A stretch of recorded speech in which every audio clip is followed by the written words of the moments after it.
ადამიანის სისხლის მიმოქცევის სისტემა დახშულია. ის 2 წრისგან შედგება. მოდით განვიხილოთ თითოეული.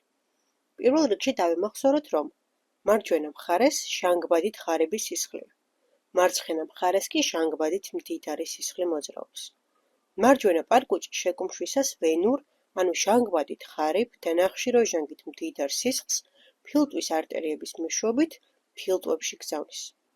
ფილტვებიდან ჩვენ მიერ ჩასუნთქული ჟანგბადი გადავა გადატყვარცნილ სისხლში და ჟანგბადით გამდიდრდება. ესე იგი არტერიულ სისხლად გარდაიქმნება. აღნიშნული არტერიული სისხლი კი ფილტვის ვენების მეშვეობით უკან მარცხენა წინაგულში ჩამოედინება. სწორედ ამიტომ ამ წრეს ფილტვის, ანუ მცირე წრეს უწოდებენ. როგორც უკვე ვიცით, წინაგულებიდან სისხლი ყოველთვის პარკუჭებში აღმოჩნდება.